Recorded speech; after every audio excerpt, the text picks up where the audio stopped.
nó chỉ dùng đó thôi nữa lúc tỏ nó tại sao bây giờ có gì chỉ tới chờ tôi chọn được nó rõ đáp cũng tiệc cần cầu đây không nó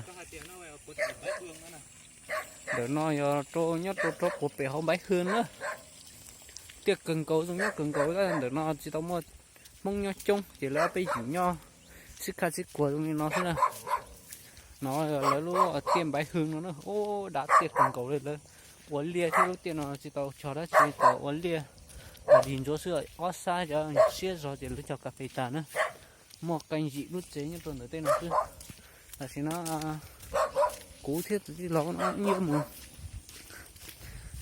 gì chỗ là ở bên nhà nút chế ta chỉ nó chỉ là một tết trà chúng mình nhất chế còn nó bỏ ý từ tin mình ta tỏ nhá tỏ nó một tỏ nó sẽ nó nhất chế là chỉ nó hồng rồi đây hà lùn gì sẽ đầu tiên lấy cho tiếp bất cứ dòng cần gạo thế nào thay cho nó nhất đồ đắt nông lấy chơi để cà phê nè ta chỉ nó để cà phê ta tỏ cho chơi nè cà phê ta tỏ xía rõ rơi trong nó mà trên tu nàn tao giò lại thì cà phê xé canh giò lại lúc thì nó tiếc có ít lì nữa tôi trong thế lúc cậu thì ra chỉ riêng một cà phê đây thì xíu trong nó chỉ vừa giò lúc có ít lì để mua cà phê đây nữa là có lớn chết phong vậy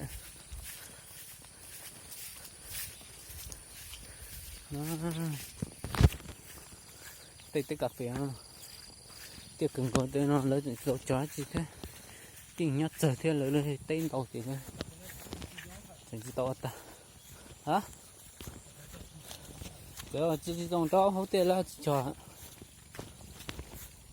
trong dân xa cho họ ăn chùa số để nó than nó cà phê họ chỉ sử dụng đấy nó yêu chế nó đâu chế nó sao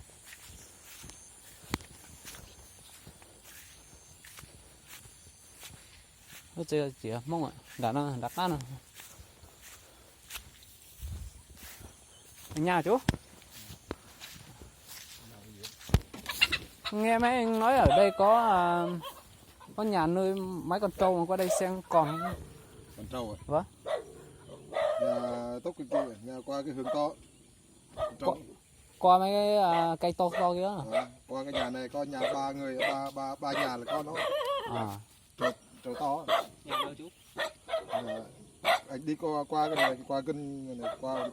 Họ bán chưa nhỉ? Còn đường đi cái đường này đi chứ. Đi có đường đi mà. Hỏi ông hầu nữa, em cũng hầu. Không có nhà. Hả? Không có nhà. Nhà đi làm rồi cho con. Anh đi qua nhà đấy. Ý là đường ngay cái xe mà mình để nó đi à? Ngay cái xe này có đường bốc người ta trong mấy này. Rồi cảm nhé. Đi tới nhà đó nó đi bóp á. Ở đây cũng có nuôi trâu nhỉ?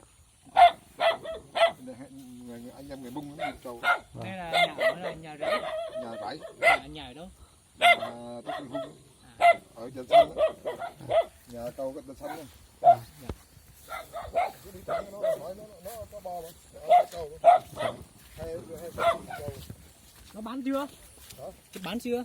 Biết, lúc trước con nó nuôi thấy nó cắt cỏ bò trâu. Nó cắt cỏ.